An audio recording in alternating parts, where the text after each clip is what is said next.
lagi bersama saya, host terkeren sepanjang masa di Tafi Ahmad Show. Saya akan membawakan edukasi secara virtual, aktual, dan tentunya terpercaya. Di episode kali ini, kita akan membahas tentang bank syariah dan juga bank berkreditan. Maka dari itu, kita sudah terhubung dengan narasumber-narasumber kita. Silakan. Perkenalkan, nama saya Sensyona dan rekan saya Cecilia Stanto. Jadi di sini saya akan membahas apa itu bank syariah. Bank syariah adalah suatu sistem perbankan yang pelaksanaannya berdasarkan hukum Islam atau syariah. Pembentukan sistem syariah berdasarkan adanya larangan dalam agama Islam untuk meminjamkan atau memungut pinjaman dengan mengenakan bunga pinjaman atau riba, serta larangan untuk berinvestasi pada usaha-usaha yang bersifat atau haram.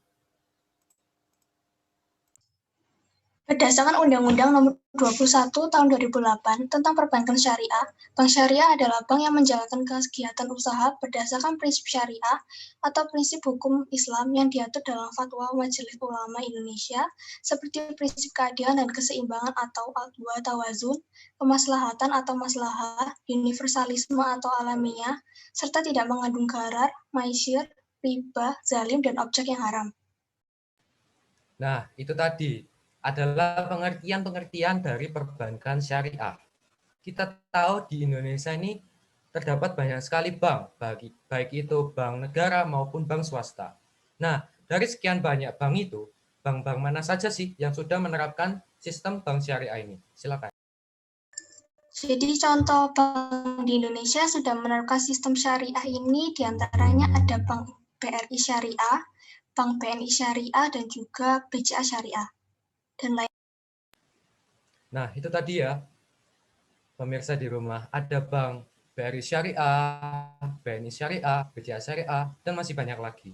Tentunya, untuk membuat sebuah sistem, yaitu sistem bank syariah, diperlukan adanya sebuah prinsip yang mendasari. Nah, prinsip-prinsip apa sih yang mendasari terbentuknya sebuah sistem bank syariah ini?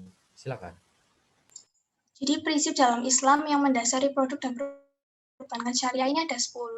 Yang pertama ada mudrabah. Mudrabah itu merupakan akad kerjasama antara sahibul ma'al atau pemilik modal dan mudarib atau pengelola dana yang pembagian keuntungannya berdasarkan bagi hasil menurut kesepakatan awal. Apabila usaha yang dijalankan mengalami kerugian, seluruh kerugian akan ditanggung sahibul ma'al, kecuali ditemukan adanya kelalaian atau kesalahan yang diperbuat mudarib, seperti penyelewengan, kecurangan, dan penyalahgunaan dana. Prinsip mudrabah dibagi menjadi dua, yakni mudrabah mutlakah dan mudrabah muqayyadah. Yang kedua ada musyarakah. Musyarakah adalah akad kerjasama di antara dua atau lebih sahibul ma'al untuk mendirikan usaha bersama dan bersama-samanya mengelolanya. Perihal keuntungannya dibagi sesuai kesepakatan, sedangkan kerugiannya ditanggung menurut kontribusi modal masing-masing. Jenis-jenisnya ada 4, yakni syirka mufawadah, syirka inan, syirka amah, dan syirka wujuh. Yang ketiga ada wadiyah. Wadiyah adalah titipan murni dari satu pihak ke pihak lain. Prinsip wadiyah digolongkan menjadi dua macam, yakni wadiyah yad amanah dan wadiyah yad amanah. Yang keempat ada murabahah. Murabahah berarti akad jual beli yang melibatkan bank dengan nasabah yang disepakati kedua belah pihak. Yang kelima ada salam.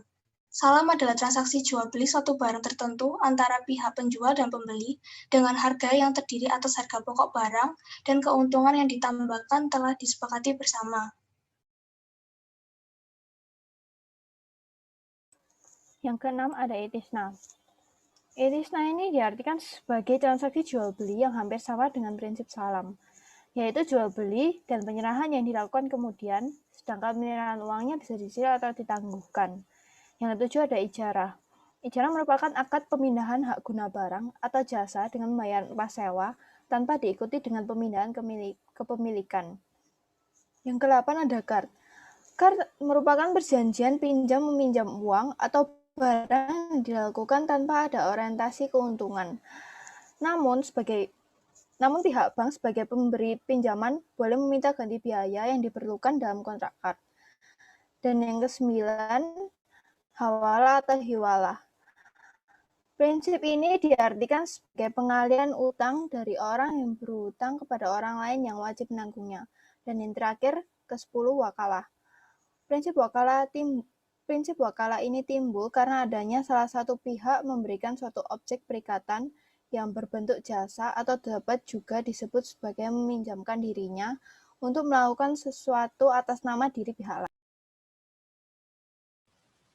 Wah, tadi udah lengkap banget ya dari penjelasan, pengertian, prinsip, contoh-contoh bank yang sudah menganut bank syariah, dan masih banyak lagi. Nah, pertanyaan terakhir nih dari saya untuk narasumber-narasumber kita ini. Apakah orang di luar agama Islam atau non-Muslim bisa menggunakan sistem bank syariah ini? Jadi, bank syariah dalam menjalankan kegiatannya itu tidak terbatas hanya untuk orang yang beragama Islam saja, tapi juga terbuka bagi orang yang non-Muslim. Dengan kata lain, bank syariah bisa memberikan pembiayaan atau jasa kepada non-Muslim. Kaum non-Muslim juga bisa menabung, meminta pembiayaan, dan atau menggunakan jasa bank syariah, bahkan bisa bekerja di sana. Ya, pemirsa, itu tadi penjelasan-penjelasan terkait bank syariah. Selanjutnya, kita akan mendengarkan penjelasan seputar bank perkreditan rakyat. Namun, setelah pesan-pesan berikut ini.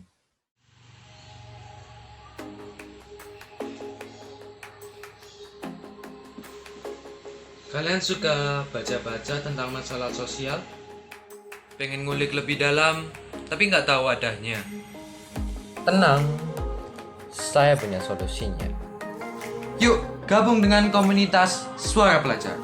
Di sini, kalian bebas berpendapat mengenai isu-isu sosial yang terjadi saat ini. Tapi ingat, jangan sampai offside ya. Untuk informasi selanjutnya, silakan hubungi nomor di bawah ini. Terima kasih. Pemirsa, kembali lagi bersama saya di Tafi Ahmad Show. Kita akan melanjutkan pembahasan kita yaitu tentang bank perkreditan rakyat. Kita akan terhubung ke narasumber-narasumber kita. Silakan. Perkenalkan, nama saya Martin dan rekan saya. Nama saya Renardo. Dan di sini saya akan menjelaskan mengenai bank perkreditan. Bank perkreditan rakyat atau BPR adalah bank yang melaksanakan kegiatan usaha secara konvensional atau berdasarkan prinsip syariah yang dalam kegiatannya tidak memberikan jasa dalam lalu lintas pembayaran. Kegiatan BPR jauh lebih sempit jika dibandingkan dengan kegiatan bank umum karena BPR dilarang menerima simpanan giro, kegiatan falas, dan perasuransian. Baik Martin, saya tertarik dengan tadi yang Anda ucapkan mengenai simpanan giro dan juga kegiatan falas. Bisa dijelaskan ke penonton di rumah apa yang dimaksud dengan simpanan giro dan juga kegiatan falas? Baik, simpanan giro merupakan simpanan atau dana pihak ketiga, di mana penarikannya dapat dilakukan setiap saat dengan menggunakan media yaitu cek, biliet giro, dan sarana perintah pembayaran lainnya. Sedangkan kegiatan falas merupakan tukar-menukar antara satu mata uang dengan mata uang dari negara lain. Ya, menarik sekali ya tadi penjelasan mengenai pengertian dan juga penjelasan-penjelasan terkait simpanan giro dan juga kegiatan falas. Nah, selanjutnya nih, usaha-usaha apa yang dilakukan oleh Bank Perkreditan Rakyat ini? Silakan.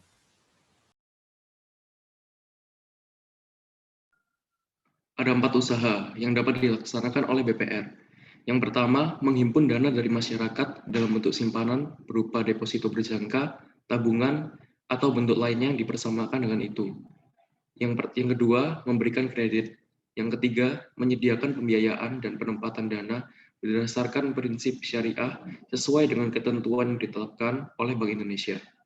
Yang keempat, menempatkan dananya dalam bentuk sertifikat Bank Indonesia atau SBI, deposito berjangka, sertifikat deposito, atau tabungan bank pada bank lainnya.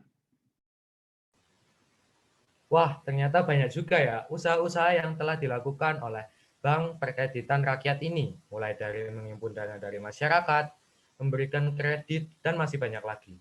Nah, terakhir ini saya ingin bertanya, ada berapa jenis sih BPR? Ada berapa jenis Bank Perkreditan Rakyat yang ada di Indonesia ini? Silakan. Di Indonesia ini ada 3 bank perkreditan. Yang pertama, berdasarkan kepemilikannya. BPR terbagi menjadi 2, yaitu BPR yang dimiliki oleh pemerintah dan BPR yang dimiliki oleh swasta. Yang kedua, berdasarkan pengelolaannya, BPR terbagi menjadi dua, yaitu BPR konvensional dan BPR syariah atau BPRS. Yang ketiga, berdasarkan dari jenisnya, BPR terbagi menjadi tiga. Yang pertama yaitu BPR Badan Kredit Desa atau BKD. BKD adalah lembaga keuangan yang beroperasi di wilayah pedesaan. Bank Desa dan Lumbung Desa adalah contoh dari jenis BPR Badan Kredit Desa. Jenis kedua adalah BPR bukan Badan Kredit Desa. Contohnya adalah BPR ex LDKP atau Lembaga Dana Kredit Desaan, Bank Pasar, BKPD, atau Bank Karya Produksi Desa, dan Bank Pegawai. Jenis ketiga adalah LDKP atau Lembaga Dana dan Kredit Pedesaan. LDKP ini dapat berwujud perusahaan daerah, koperasi, perseroan terbatas, dan bentuk lainnya yang ditetapkan dengan peraturan pemerintah.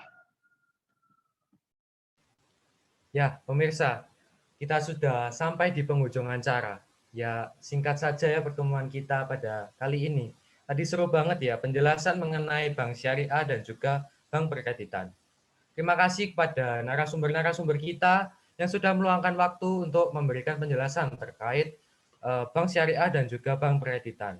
Saya mewakili semuanya yang ada di sini, mohon maaf jika ada kesalahan kata. Dan juga mari kita tutup acara pada hari ini dengan sebuah pantun. Jalan-jalan pergi ke Medan, jangan lupa membeli semangka. Terima kasih kepada kalian semua yang sudah menyaksikan. Tetap semangat, jaga kesehatan, dan sampai jumpa.